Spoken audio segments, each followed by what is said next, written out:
Borderlands has always been about excess. Too many guns, too many psychos, too many bad jokes.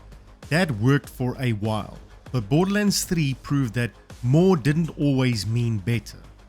So when Gearbox promised a fully open world Borderlands, I was skeptical. Would this be the reinvention the series desperately needed, or just chaos stacked on chaos? After 100% completing Borderlands 4, every achievement, every side mission, every contract, every collectible, all 200 Marcus bobbleheads, I can tell you this is the boldest Borderlands yet. It's also one of the roughest. The open world is a playground that finally feels alive, but it's stitched together with invisible walls, bugs, and co-op hiccups. Even so, I couldn't stop playing. Let's get nerdy. Kairos is the first Borderlands planet that feels built to be lived in rather than just passed through. 4 regions, Fade Fields, Terminus Range, Carcadia Burn, and Dominion City, from one seamless map. No more chopped up zones and loading screens. You just grab a vehicle, hookshot across a canyon, or launch a glider and go. That shift alone makes exploration addictive, because suddenly you're not thinking about levels anymore. You're thinking about geography. What is over that ridge? Can I glide from the mountain to that factory? What will happen if I grapple onto that airship? It's a mindset change that makes Borderlands feel less like an arena shooter and more like a real adventure. The Fade Fields are eerie, barren plains punctuated by old bunkers that almost feel like dungeons. Terminus Range is vertical chaos, cliffs, mines, and mountain passes that make you use every movement trick just to get around. Carcadia Burn is dangerous but gorgeous. Its molten landscapes forcing you to glide and grapple just to survive. And Dominion City, meanwhile, is Borderlands' most urban space to date. Cramped alleys, neon billboards, and vertical traversal puzzles. The environmental storytelling is sharper than before too. Faction safe houses feel lived in. Contracts boards are crowded with little jokes and propaganda, and even the placement of collectibles reinforce the tone. Marcus bobbleheads stuck in ridiculous, unpredictable spots like a private joke from the devs themselves. But there are caveats. Kairos looks open, but isn't fully open. Invisible walls and blocked ledges constantly remind you that this is a video game. Try to glide into an invisible valley and you'll get smacked by an invisible barrier. Try to mantle up a ledge and you'll just slide off. Borderlands 4 wants to be Breath of the Wild, but sometimes it's still Borderlands 2 with extra steps. That said, when the systems line up, cresting a ridge with your friends, gliding across Carcadia's lava flows, or storming Dominion's skyline at night, it feels like Gearbox finally built a stage worthy of its chaos. Storytelling in Borderlands has always been a balancing act between absurd humor and genuine drama. Borderlands 2 nailed it with Handsome Jack. Borderlands 3 did not. Borderlands 4 doesn't reach Jack's heights, but it's still the closest the series has come since. The Timekeeper is a villain defined by control. His weapon isn't charisma, it's manipulation, memory, ideology, rewriting history to serve his rule. He doesn't just want power, he wants to define reality. That's a scarier, subtler kind of evil than Borderlands usually deals with. Your allies aren't just quest givers either. Levain is the breakout star, suave, unpredictable, with messy ties to your fellow Vault Hunters. His banter is sharp, but also layered, with history that actually matters. The factions, Outbounders, Augurs, Electi, aren't just quest dispensers. They're political forces with missions that reshape how you see Kairos. Even Claptrap, who's back in a big way, is used sparingly enough not to feel grating. Borderlands 4 is a soft reboot in tone. It dials back the meme energy, tones down the streamer villain vibe, and focuses on a world trying to break free from cycles of exploitation and control. The jokes are still there, fart grenades, horny vending machines, all the classics, but they're counterbalanced by genuine moments of heart. Characters betray you, NPCs die, towns change hands, The game isn't afraid to let you sit with consequences, which is not something I've said about Borderlands before.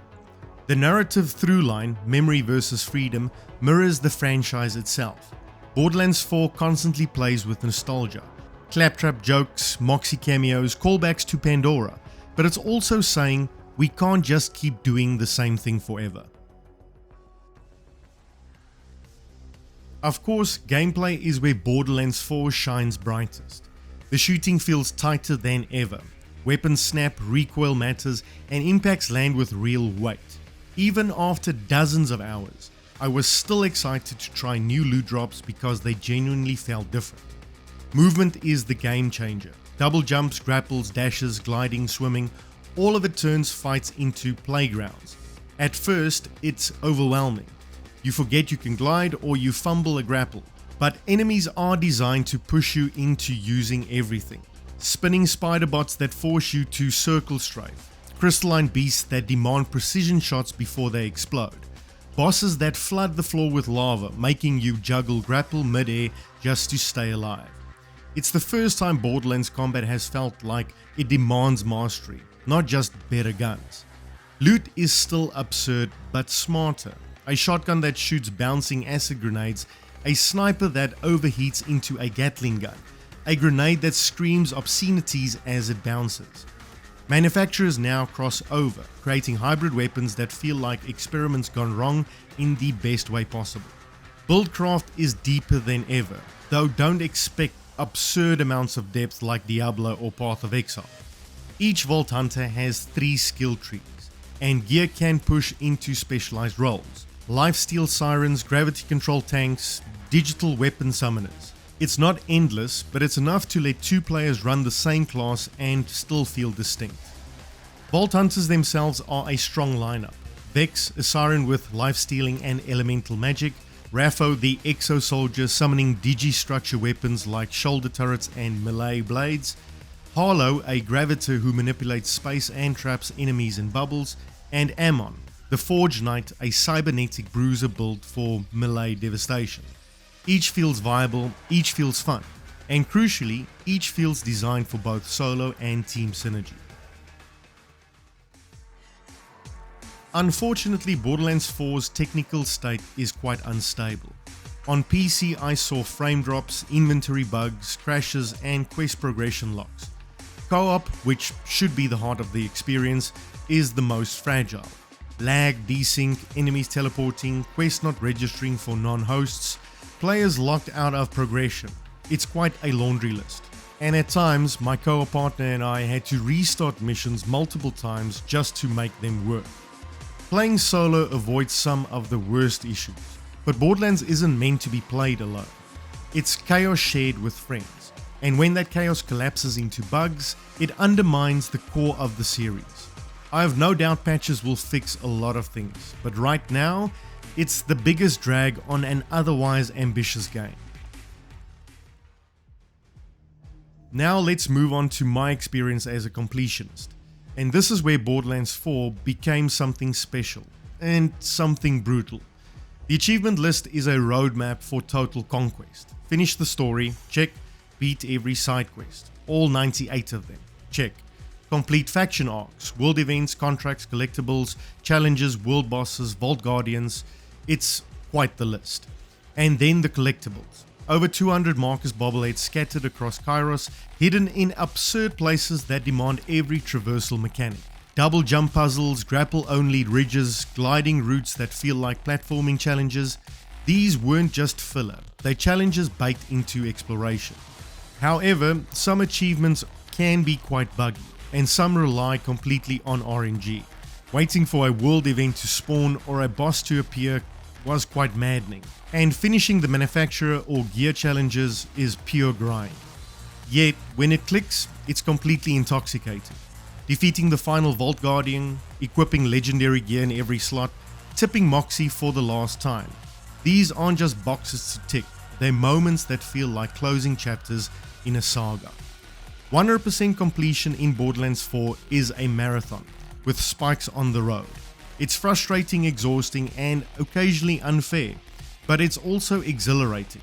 It transforms the game from just another looter shooter into a world you truly conquer.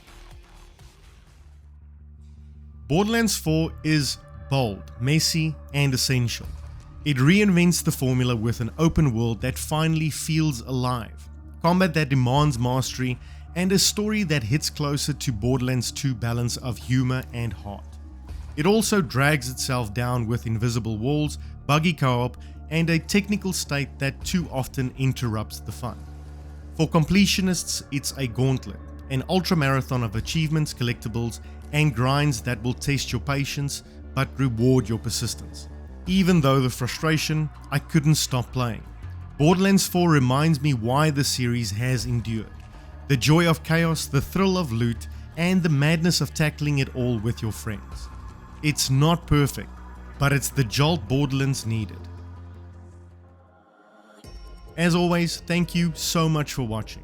If you liked the video, please remember to leave me a like, subscribe to the channel if you want to see more completionist content, and consider leaving me a comment down below and even sharing with your friends. Each one of these things help out the channel more than you can imagine.